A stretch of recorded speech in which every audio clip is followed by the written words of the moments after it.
I'm Pat Bev, and today I'm going undercover on the internet. Here we go. Cora, you ever heard of that? I've never heard of this in my life. Love that name. Is Patrick Beverley a good defender, or does he just get away with a bunch of reaching fouls? A little bit of both. Except the word good, take that out, put great, but that's what happens. When you a defender, you get away with a bunch of reaching fouls. Just like if you're an offensive player, you go to the free throw line a lot. I mean, come on, casual fans, let's be great. But he only 3 followers, so say less. Pat Bev with the best technical foul earned in NBA history. The man showed the camera to the ref.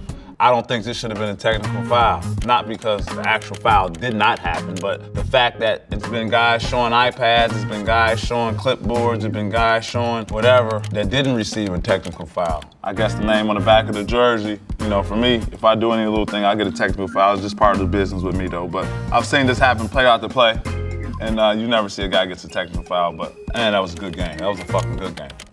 Who was a better defender, Tony Allen or Patrick Beverley? 2 different defenders, but I'm gonna say me for sure. But you gotta understand, me and Tony Allen's like the big bro. He's from Chicago, so like I've learned a lot, a ton. Like I asked a ton of questions. I've learned a lot from him. But there's 2 different defenders. He's 6'5", 6'6". I'm 6'1". You know, he played the passing lanes really well. I really don't play the passing lanes. I'm really on ball. He guarded the post really well. I'm shorter, so it's kind of tough for me to guard the post. Just 2 different defenders, but I'm gonna still choose me. Who are the biggest trash talkers in the NBA? Draymond for sure, KD for sure. Low-key Luka Doncic, low-key as hell. I'm definitely somewhere up there. Russ, yeah, Russ up there, cool little foul. Bev and Russ becoming best friends was something I did not see. Me neither. Oh God, me neither. Russ the homie. Russ really the homie. Really Russ the bro. When I first came to LA, he was the first person to kind of like anything you need. And he was at my press conference throughout the season, you know. Dinners, wine, fat wines all the time. They had a Christmas dinner together. Think about that.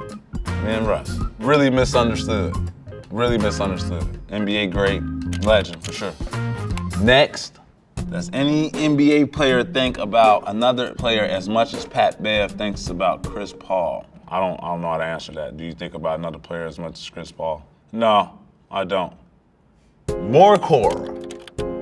How was Patrick Beverley able to guard Kevin Durant in the first 2 games of their playoff series despite the substantial height difference? So me and the homies, right, we talked before the playoff series, we talked. We number 8 seed, we starting 2 rookies. Our leading scorer is 2 guys off the bench, Lou Will and Trez. Obviously no one in the world thought we had any slight of a chance of beating Golden State, probably except us. So me and the homies, okay, Pat, who you got? I said, man, I told coach, man, give me KD. He said, all right, fuck it, how you thinking about guarding?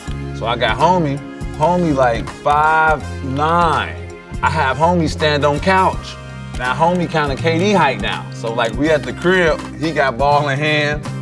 I'm putting my butt all on the couch and shit. Like, yo, that's what I'm gonna do, bro. I gotta chop off his legs, bro. I can't give him power because he gonna shoot right over me. So the key with that game was being aggressive and shit. I understood the refs wasn't gonna call a ton of fouls because they wanted to see that, you know, it's always a build up from each series. They wanted to see both of us on the courts. The game says I had 6 fouls, but I knew I had really 9 going in, if you know what I mean. So I was able to be really aggressive with him, foul a lot, use my strength, use my lower body on his lower body and kind of like, you know, kind of throw him off. But yeah, that was how I was able to kind of, you know, get that job done the first couple games.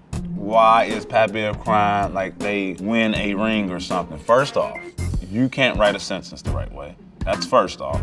Before you get traded to a spot where, you know, you get a chance to win, get a chance to win the championship. I got traded to the Minnesota Timberwolves, a team who hasn't been in the playoffs, I don't know, 16, 17 years, whatever. So before season start, I'm the guy who likes to go mirror, check mirror.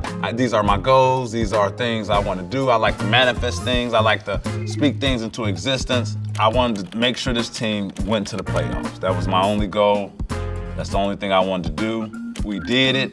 We did it against the team that traded me. I asked the team that traded me for money. They didn't want to give it to me. Minnesota gave it to me. We beat them, knocked them out the playoffs. We're going to the playoffs. Emotions build up. I'm happy as fuck. Is a man allowed to be happy? Why do we always have to cry like tears of pain? We can't cry tears of joy? So that's all it was, just me crying tears of joy. Who don't like it, fuck them. I mean, I don't know if I can say that, but that's how I talk, so do what you need with that. Pat Bev, you should have came to Golden State. would have had a chance to win a ring this season. Heard that you chose joining the Bulls over the Warriors. Is that true? This is absolutely true. But people understand in this game, right? You talk to these NBA teams, you talk to these GMs, these presidents. The Golden State Warriors wanted me to wait. They wanted me to wait to see how the Gary Payton thing played out. They wanted to wait to see how the Steph Curry injury played out. And in this business, or any business, if you have an opportunity that's waiting on you, I don't think any normal person would wait on an opportunity that's not fully there already. So I took what was available to me at that time. And what if I did wait and the Bulls closed up and Golden State Warriors said no? Now I'm left without a job. But these are the casual things that casual fans don't think of. They think that, you have this and this and you chose no. If the Warriors would have said, Pat Bev, we want you to come to Golden State, I would have happily been with the Warriors the next day, but that wasn't the case. The Bulls did that, and that's the decision I made.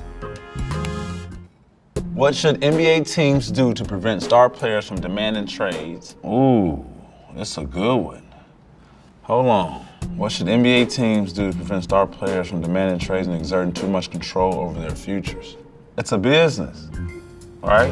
Like the next 30 years is gonna be somebody else calling themselves the Claw or the Beard, or it's gonna be a kid shooting no-look threes again. I promise you it is. So this game is a revolving door.